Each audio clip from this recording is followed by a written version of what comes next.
Bismillah. Le pêcheur de feuilles. Le métier de pêcheur n'est pas toujours facile, et sans un peu de chance, il arrive que ces travailleurs de la mer ne soient guère payés de leur peine.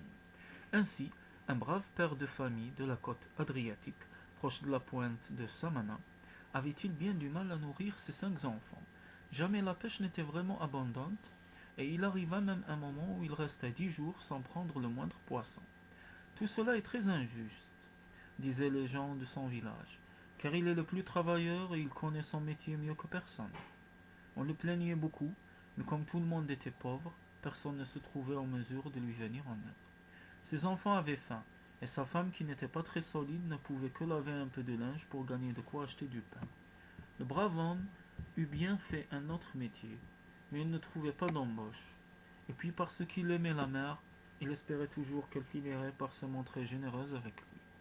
Un jour que le roi passait par là, il entendit les enfants qui criaient famine. Il se renseigna, on lui dit combien ce pêcheur fort méritant jouait de malchance, et ce roi riche et bon décida de l'aider. Je veux faire quelque chose pour toi, lui dit-il, mais je tiens absolument à ce que tu restes pêcheur. Tu vas continuer ton métier, et chaque fois que tu apporteras quelque chose dans ton filet, tu viendras l'apporter sur le plateau de ma balance. Dans l'autre plateau, je mettrai le même poids en sequins d'or, et cet or sera pour toi. De nouveau plein de courage et d'espérance, le pêcheur reprit la mer. 3 jours passèrent, 3 jours et 3 nuits sans une minute de repos, 3 jours et 3 nuits à ramer, à lancer son filet, à le ramener sans qu'il vît l'ombre d'un poisson. Je suis maudit, se lamentait-il, nous mourrons tous de faim. Le pêcheur épuisé rentra au port, mais avant d'amarrer sa barque, il lança son filet une dernière fois. Lorsqu'il le retira, il n'y trouva qu'une feuille de chêne, déjà bien abîmée par l'eau salée. Il allait la jeter lorsqu'un camarade lui dit: Que risques-tu à la porter au roi? Il n'a pas parlé de poisson, et t'a dit de lui porter tout ce que te ramènera ton filet. Il va croire que je me moque de lui, peut-être même me fera-t-il jeter en prison. Non, il ne le fera pas. C'est un bon roi. Je suis tout disposé à témoigner que tu as bien pêché cette feuille. Le pêcheur était tellement désespéré qu'il mit la feuille dans sa poche et prit le chemin du palais royal. Lorsque le roi le vit arriver avec sa prise, il se mit à rire. Mon pauvre ami, fit-il, cette feuille est si légère qu'elle ne fera même pas bouger d'un cheveu le fléau de ma balance. Mais enfin, puisque tu es venu jusque-là, tentons tout de même l'expérience.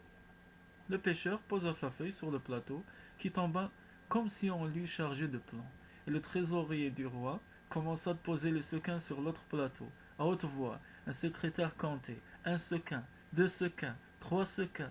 La balance ne bougeait toujours pas. Il fallut 60 sequins pour faire monter enfin le plateau où se trouvait la feuille. Le pêcheur s'en alla avec les pièces, et le roi, qui n'en revenait pas, garda la feuille. Tous les savants du royaume furent invités au palais, où ils demeurèrent longtemps à examiner cette feuille de chêne si étrange.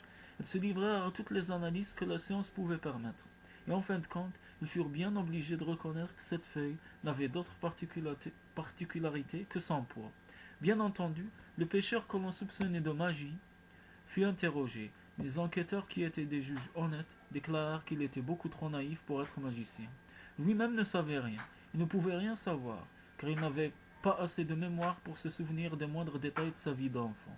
C'était pourtant dans sa plus tendre enfance que dormait le secret de cette feuille, car le pêcheur n'avait guère que 3 ou 4 ans, lorsqu'un laboureur voisin de son père avait déraciné et jeté sur le chemin un jeune chêne né en bordure de son champ.